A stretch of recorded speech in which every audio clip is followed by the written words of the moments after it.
আসসালামু আলাইকুম রহমতুল্লাহি ওয়া বারাকাতুহু।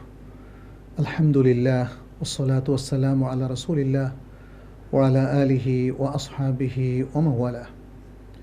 প্রিয় দর্শক, আপনাদের সবাইকে স্বাগত জানাচ্ছি জীবনের আলো তাফসীরুল কুরআন অনুষ্ঠান থেকে। আশা করছি প্রত্যেকেই ভালো আছেন।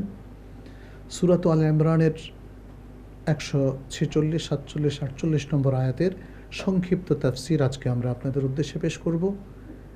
সূরাত আল ইমরান আমরা সকলেই জানি এটি একটি মাদানী সূরা। আজকের এই আয়াতগুলোতেও খুবই গুরুত্বপূর্ণ একটি প্রসঙ্গ আল্লাহ সুবহানাহু ওয়া তাআলা তুলে ধরেছেন।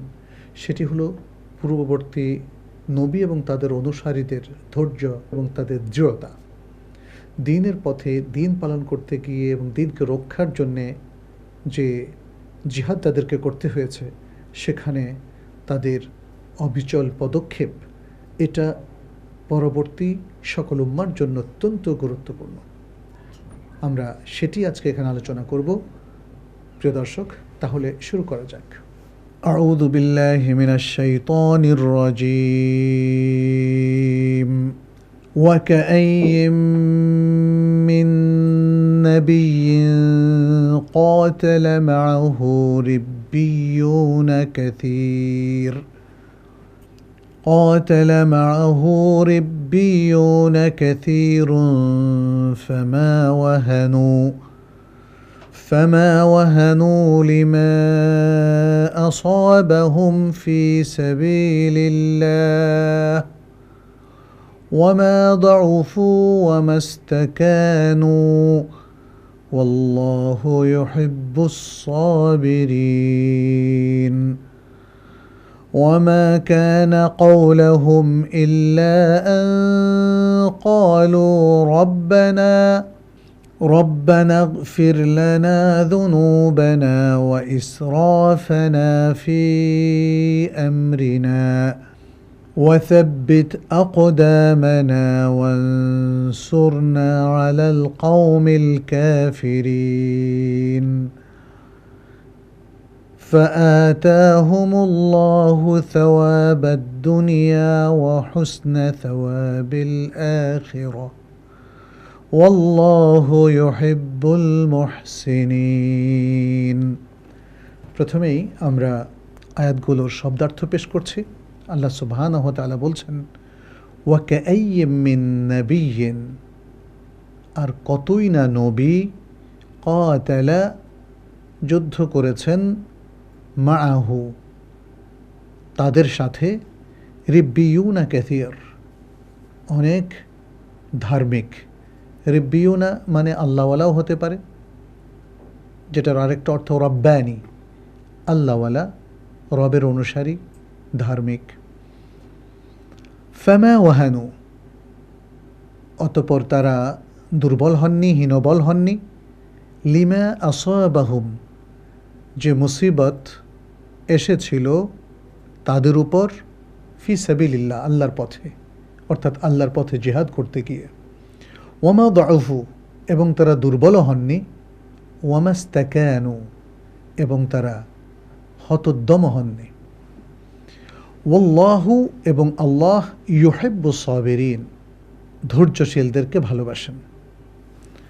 ওয়ামা কানা কাউলাহুম, আর তাদের কথা এটা ছাড়া আর কিছুই ছিল না যে, ইল্লা আন ক্বালু, তারা বলল, রব্বানা, হে আমাদের রব, ইগফির লানা, আমাদেরকে ক্ষমা করুন, যুনুবানা, আমাদের পাপসমূহ, ওয়া ইসরাফানা ফি আমরিনা, ওয়া ইসরাফানা, এবং আমাদের সীমালঙ্ঘন, ফি আমরিনা, আমাদের কাজকর্মে, ওয়া থাব্বিত, এবং দৃঢ় করে দিন, আকদামানা, আমাদের পাগুলোকে, আমাদের পদক্ষেপসমূহকে, ওয়ানসুরনা, এবং আমাদেরকে সাহায্য করুন, আলাল কাউমিল কাফিরিন, কাফির সম্প্রদায়ের উপরে। ফাআতাহুম, অতঃপর তাদেরকে প্রদান করলেন, আল্লাহু, আল্লাহ, সাওয়াবাদ দুনিয়া, দুনিয়ার প্রতিদান, ওয়া হুসনা সাওয়াবিল আখিরাহ, এবং আখিরাতের উত্তম সওয়াব। ওয়াল্লাহু, আর আল্লাহ, ইউহিব্বুল মুহসিনিন, ভালোবাসেন সৎকর্মশীলদেরকে। প্রিয় দর্শক, এবারে আমরা সরল অর্থানুবাদ পেশ করছি। আল্লাহ সুবহানাহু ওয়া তাআলা বলেন, আর কত নবীগণের সাথে অনেক ধর্মপ্রাণ ব্যক্তি ও আল্লাহওয়ালা ব্যক্তি যুদ্ধ করেছেন, অতঃপর তারা আল্লাহর পথে যে মুসিবত তাদের উপর আপতিত হয়েছিল সেজন্যে হতোদ্যম হননি এবং দুর্বল হননি এবং হীনবল হননি। আর আল্লাহ সবরকারীদেরকে ভালোবাসেন। আর তাদের কথা শুধু এটাই ছিল যে তারা বলল, হে আমাদের রব, আপনি আমাদের পাপ ক্ষমা করে দিন এবং আমাদের কাজে কর্মে আমাদের সীমা লঙ্ঘনকে মাফ করে দিন, আর আমাদের পাগুলোকে দৃঢ় করে দিন। কাফির সম্প্রদায়গুলোর উপর আমাদেরকে সাহায্য করুন। অতঃপর আল্লাহ তাদেরকে দুনিয়ার প্রতিদান প্রদান করলেন আর আখিরাতের উত্তম সওয়াবও প্রদান করলেন। আর আল্লাহ সৎকর্মশীলদেরকে ভালোবাসেন। প্রিয় দর্শক, খুবই চমৎকার কিছু বক্তব্য আমরা এই 3টি আয়াতে পেলাম। পূর্ববর্তী নবীদের এবং তাদের সাথে যে ধার্মিক ব্যক্তিত্বগণ ছিল তাদের প্রত্যেকের কী যে ধৈর্য, কী যে সংগ্রাম মুখর জীবন, সেটি কিন্তু আল্লাহ সুবহানাহু ওয়া তাআলা এখানে তুলে ধরলেন যে তারা আল্লাহর কাছে দোয়া করেছিল যেন সর্বাবস্থা আল্লাহ তাদেরকে সাহায্য করেন, তাদের পাপ ক্ষমা করে দেন। ফলে তারা এই বিশাল বড় মুসিবতেও হীনবল হয়নি, হতোদ্যম হয়নি, ভয় পেয়ে যায়নি এবং আল্লাহর পথ থেকে সরে যায়নি। আগের আয়াতগুলোতে আমরা দেখতে পাচ্ছি আল্লাহ সুবহানাহু ওয়া তাআলা উহুদের দীর্ঘ একটা বর্ণনা দিয়েছেন। উহুদের যুদ্ধে ঘটে যাওয়া মুসলিমদের বিপর্যয়ের কারণগুলো বর্ণনা করেছেন, হতোদ্যম হতে নিষেধ করেছেন, তাদেরকে প্রকারান্তরে অনুপ্রেরণা দিয়েছেন। আর এই আয়াতগুলোতে আল্লাহ সুবহানাহু ওয়া তাআলা পূর্ববর্তী প্রসঙ্গ টেনে এনে আগের সেই নবী রাসূল এবং তাদের অনুসারীদের ইতিহাস তুলে ধরে আমাদেরকে আরও বেশি অনুপ্রেরণা দিয়েছেন, আরও বেশি উৎসাহ দিয়েছেন, যাতে এই মুসলিম উম্মাহ বা উম্মার লোকেরা হতোদ্যম না হয়। ফলে আমরা দেখতে পাচ্ছি আগের আয়াতগুলোর ধারাবাহিক বর্ণনা কিন্তু এখানে চালু রয়েছে। আমরা এবারে প্রিয় দর্শক খুব সংক্ষেপে আয়াতগুলোর তাফসীর আপনাদের সামনে পেশ করতে চাই। বিশেষ করে ইমাম ইবনে জারীর আত-তাবারী, ইবনে কাসীর সহ পূর্ববর্তী নির্ভরযোগ্য যে সকল মুফাসসিরিন ইকরাম রয়েছেন তাদের তাফসীরের আলোকে। প্রথমে আল্লাহ সুবহানাহু ওয়া তাআলা এই আয়াতগুলোর মধ্যে বললেন, ওয়া কাইয়্যিম মিন নাবিয়্যিন কাতালা মা'আহু রিব্বিয়ুনা কাসীর। কাসীর বলতে এখানে নবীদের কথা বোঝানো হয়েছে, অর্থাৎ এই যে নবী তাদের সাথে আরও অনেক ব্যক্তিবর্গ ছিলেন। এরা প্রত্যেকে ছিলেন রিব্বিয়ুন। রিব্বিয়ুন মানে তারা আল্লাহওয়ালা ছিলেন। ইমাম ইবনে কাসীর এবং ইবনে জারীর এবং আল ওয়াহিদি তারা এই আয়াতের তাফসীরে বলছেন, আই কাসীরুনা হুমুল আম্বিয়া আল্লাযীনা কাতালা জুমুউন কাসীরাতুম মিন আতবাইহিম ওয়া কুতিলা কাসীরুম মিনহুম। বলছেন যে এই যে নবীগণ এবং তাদের সাথে তাদের অনুসারী প্রচুর ব্যক্তিবর্গ এই যুদ্ধে অংশগ্রহণ করেছেন এবং তাদের মধ্য থেকে অনেকেই মারা গিয়েছেন। যে কথাটা বলা হলো লিমা আসাবাহুম ফি সাবিলিল্লাহ, দেখেন এখানে তারা যে আল্লাহর পথে জিহাদ করতে গিয়ে মারা গিয়েছেন সেই নির্দেশনা রয়েছে। ফামা ওয়াহানু লিমা আসাবাহুম ফি সাবিলিল্লাহ, আল্লাহর পথে যুদ্ধ করতে গিয়ে বা দাওয়াত দিতে গিয়ে আল্লাহর দ্বীনকে হেফাজত করতে গিয়ে, রক্ষা করতে গিয়ে তারা যে বালা মুসিবতের মুখোমুখি হয়েছেন সেখানে তারা বিন্দুমাত্র ভীত হননি, সন্ত্রস্ত হননি এবং নিজেদেরকে দুর্বল ভাবেননি, সে কথাই এখানে তুলে ধরা হয়েছে। এবং এরপর যেটা বলা হয়েছে ওমাস্তাকানু, মানে হচ্ছে তারা শত্রুর কাছে তারা নিজেদেরকে হীনবল করেন নাই, যে শত্রুর ভয়ঙ্কর মূর্তি দেখে অথবা তাদের প্রচুর প্রস্তুতি দেখে আমরা ভয় পেয়ে যাব, এটা তাদের ঘটেনি। কারণ তারা ছিলেন আসলে ধৈর্যশীল, আল্লাহর পথে সবর করেছেন। তারা ইবাদতের কষ্টের উপর সবর করেছেন, জিহাদের কষ্টের উপর সবর করেছেন এবং শত্রুদের ক্লেশের উপর সবর করেছেন, মৃত্যুর মুখোমুখি হওয়ার ক্ষেত্রে তারা সবর করেছেন। এই জন্য আল্লাহ সুবহানাহু ওয়া তাআলা বললেন, ওয়াল্লাহু ইউহিব্বুস সাবিরিন, আল্লাহ সবরকারীদের ভালোবাসেন। এরপর আল্লাহ সুবহানাহু ওয়া তাআলা তাদের আরেকটা কাজ তুলে ধরলেন, যেটা বিপদে আপদে মুসলিমরা করে অথবা করা উচিত। সেটাও আমাদের জন্য অত্যন্ত শিক্ষণীয়, যে এই যে বালা মুসিবত একের পর এক আমরা শত্রুর মুখোমুখি হচ্ছি, কঠিন পরিস্থিতিতে পড়ছি, তাহলে আমরা আল্লাহর কাছে কিভাবে দোয়া করব, সে দোয়াটা এখানে শিখিয়ে দেওয়া হয়েছে। ওয়ামা কানা কাউলাহুম ইল্লা আন ক্বালু রব্বানা ইগফির লানা যুনুবানা ওয়া ইসরাফানা ফি আমরিনা ওয়া থাব্বিত আকদামানা ওয়ানসুরনা আলাল কওমিল কাফিরিন। খুব চমৎকার একটা দোয়া এখানে আমরা শিখলাম। হে আমাদের রব, আমাদের পাপগুলোকে ক্ষমা করে দিন এবং আমাদের কাজে কর্মে যে সকল সীমালঙ্ঘন আমরা করে থাকি, ভুল বিভ্রান্তি করে থাকি, সেটাকেও আপনি ক্ষমা করে দিন এবং আমাদের পাগুলোকে সুদৃঢ় রাখুন, অর্থাৎ সাবেত কদম রাখুন আমাদেরকে দিনের উপরে, যেন যে কোনো কঠিন পরিস্থিতিতে আমরা দিন থেকে বিন্দুমাত্র সরে না যাই। সুবহানাল্লাহ, খুবই চমৎকার একটা দোয়া। ওয়াসাব্বিত আকদামানা।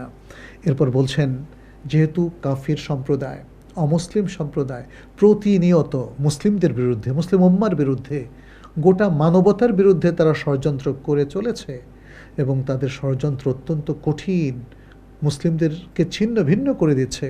এবং আজকের বর্তমান পরিস্থিতিতে এই সময়ে আমরা দেখতে পাচ্ছি সারা বিশ্বময় মুসলিমদের উপর যে নির্যাতন, ফিলিস্তিনের নির্যাতন, ভারতের মুসলমানদেরকে নির্যাতন, এবং সারা বিশ্বে অনেক মুসলমানদের উপর যে কঠোর হস্তে তাদেরকে অত্যাচারের মুখোমুখি করা হচ্ছে, এই অবস্থায় আসলে আল্লাহর সাহায্য ছাড়া আমাদের আর কোনো গতি নেই। এই জন্য আল্লাহ তাআলা যেন আমরা কাফির সম্প্রদায়ের উপর আল্লাহর কাছে সাহায্য চাই, সেই জন্য আমাদেরকে শিখিয়ে দিয়েছেন অতীত সেই আদর্শ জাতি যারা নবীদেরও অনুসরণ করতো, তাদের মতো, ওয়ানসুরনা আলাল কওমিল কাফিরিন। এরপর আল্লাহ সুবহানাহু ওয়া তাআলা আজকের আমাদের তেলাওয়াতকৃত আয়াতের শেষ আয়াতটিতে একটা সুন্দর কনক্লুশন টেনে দিয়েছেন। তিনি বলছেন, ফলে এই সুন্দর তাদের আত্মত্যাগ, তাদের সংগ্রাম, জিহাদ, কষ্ট, ক্লেশ, এগুলোকে বরণ করা আর আল্লাহর কাছে সুন্দর দোয়া করার কারণে আল্লাহ কি করলেন, ফাআতাহুমুল্লাহু সাওয়াবাদ দুনিয়া ওয়া হুসনা সাওয়াবিল আখিরাহ। আল্লাহ তাদেরকে দুনিয়ার সওয়াব দিলেন আর আখিরাতের আরও উত্তম যে সওয়াব, প্রতিদান, পুরস্কার, সেটাও আল্লাহ তাআলা তাদের জন্য রেখে দিলেন। কারণ আল্লাহ তো সৎ কর্মশীলদেরকে ভালোবাসেন। আল্লাহু ইউহিব্বুল মুহসিনিন। প্রিয় দর্শক, এই তিনটা আয়াতের আসলে তেলাওয়াত যেমন খুব মধুময়, অর্থটা আরও ভালো লাগে, তাই না? চমৎকার সব কথা আল্লাহ সুবহানাহু ওয়া তাআলা আমাদের জন্য এখানে উপস্থাপন করলেন। তো এই কথাগুলোর মধ্যে আমাদের জন্য কিন্তু অনেক শিক্ষা রয়েছে। আসুন সেই শিক্ষাগুলো খুবই সংক্ষিপ্তভাবে আমরা একটু পর্যালোচনা করে নিই। প্রথম যে শিক্ষাটা এখানে আমরা পাই সেটি হচ্ছে, আল্লাহ সুবহানাহু ওয়া তাআলার প্রেরিত নবীগণ এবং তাদের অনুসারীদের সকলেই প্রশংসিত কাজ করেছেন, দ্বীনের জন্য আত্মত্যাগ এবং তারা সব ধরনের কষ্ট ক্লেশ সহ্য করেছেন। আল্লাহ সুবহানাহু ওয়া তাআলা তাদের প্রশংসা করছেন। দ্বিতীয় শিক্ষাটি হচ্ছে এই যে, শুধু কষ্ট ক্লেশ করলে চলবে না এবং সবর করলে চলবে না, আল্লাহর রহমতের প্রত্যাশা করতে হবে এবং আল্লাহর কাছে দোয়া করতে হবে। পূর্ববর্তী নবী রাসূলরা সেটাই করেছিলেন। আমাদের জন্য এটা একই জিনিস করণীয় যে আমরাও দোয়া করব। এবং সর্বশেষ শিক্ষা হচ্ছে, আল্লাহ সুবহানাহু ওয়া তাআলার পথে অবিচল থাকতে পারলে তিনি দুনিয়া এবং আখিরাতে সবাইকে পুরস্কৃত করবেন, শুধু অতীত জাতিগুলোকে নয়, আমাদেরকেও পুরস্কৃত করবেন। অতএব প্রিয় দর্শক, আসুন এই শিক্ষাগুলো আমাদের জীবনে বাস্তবায়ন করি। আমরাও হতোদ্যম না হয়ে, আজকে অমুসলিমদের কিংবা কাফেরদের নানামুখী ষড়যন্ত্রে বিচলিত না হয়ে, আসুন আমরা দ্বীনের উপর অবিচল থাকি, সাহসে ভর করে আল্লাহর উপর তাওয়াক্কুল রেখে ঈমানে পরিপূর্ণ হয়ে আমরাও সংগ্রামে অবতীর্ণ হই। তাহলে আল্লাহ তাআলা আমাদেরকে সাফল্য দিবেন। আর আল্লাহর কাছে দোয়া করতে যেন আমরা ভুলে না যাই। আজ এ পর্যন্তই। হাদা ওয়া সাল্লাল্লাহু ওয়া সাল্লামা আলা নাবিয়িনা মুহাম্মদ ওয়া আলা আলিহি ওয়া আসহাবিহি আজমাইন। আসসালামু আলাইকুম ওয়া রাহমাতুল্লাহি ওয়া বারাকাতুহু। ذلك الكتاب لا ريب فيه هدى للمتقين